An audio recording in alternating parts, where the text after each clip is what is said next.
there's still some really gusty wind out there, even ahead of the front and behind it. Check this out. Very easy to throw a snowball. I'm not going to do that to my photographer here today. And that's going to continue moving over to the east into Fayette County, places like Moscow, right there towards Somerville. We will see some sunshine, but if you're looking for warmer temperatures, you can look elsewhere. I want us to look right over here with me. You got to look closely. That's a traffic signal over there. It's out, and there are many of them. There's a little bit of a layer of ice. What does that tell me? Well, other elevated surfaces, such as bridges and overpasses, could have a similar sheet of ice on those. So with this strong wind, even without the thunderstorms that are on the way, you can get damage. We still have tree limbs that are dangling from the ice storm just a week and a half ago. If you try to make a snowball out of this, you're probably more likely to get something that looks more like sonic ice there. Well, right now we don't have much of a wind gust, but earlier, just hold this up, there you go. That snow was wind driven, and the snow was plastering up on the stop sign. With snowfall or even sleet pellets, you get a little more traction. It's not great, but it's a little bit better than freezing rain. For everyone back in the studio throwing shade at my snowman, I'll throw a snowball at you when I get back to the studio. How about that? This is about as good of a snowball as you get, okay? So Ernie, take that. Oh, there we go. That's right. The two warnings we have, great news, they're not tornado warnings.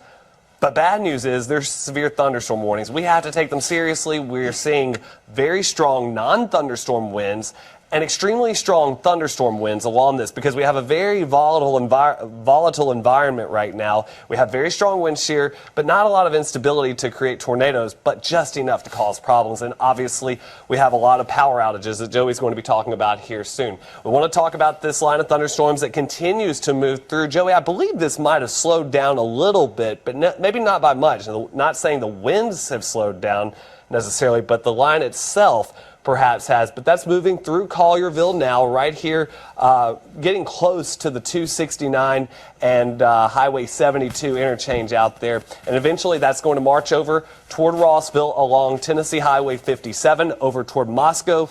Oakland, you're bearing the brunt of it here shortly, if not already. Fisherville, things are going to start calming down here for you here very shortly. Mason, things are going to calm down a little bit. Now, I say that's relatively speaking. We've seen some extremely strong winds along this line of storms, but even behind it, we're still going to be dealing with some strong strong winds, I should say.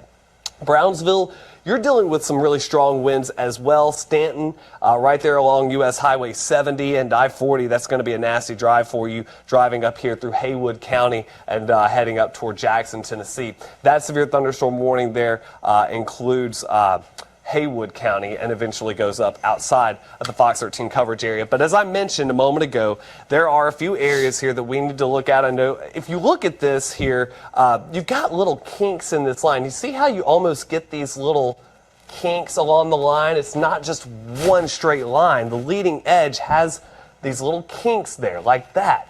And along that, you can sometimes get little pockets of rotation. The good news, Joey, is we haven't really seen enough instability. We haven't really seen enough moisture at the surface to bring tornadoes to the surface. So hopefully we can keep that being the case. But we need to, of course, keep a close eye on these because that can change in a hurry. The time is now 7:48 on this Saturday morning. Some big changes in the forecast today, so you'll want to listen up. First of all, a few little light showers tracking through the area. Some of this even coming with a few flurries.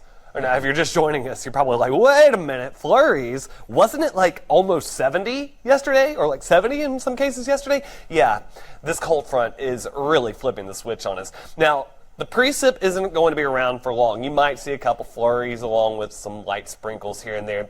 Notice the rain chance is only about 10 to 20% and even winding down as we go into the afternoon. But the big story is that drop in temperature. Here we go. Let's walk you through it. As we go through the 11 o'clock hour, our temperatures right around the low 30s across the north, mostly cloudy. Notice the precip just about gone, but don't be surprised to see a couple more sprinkles or even a flurry out there. Upper 30s to maybe about 40 or 41 for Holly Springs to Oxford.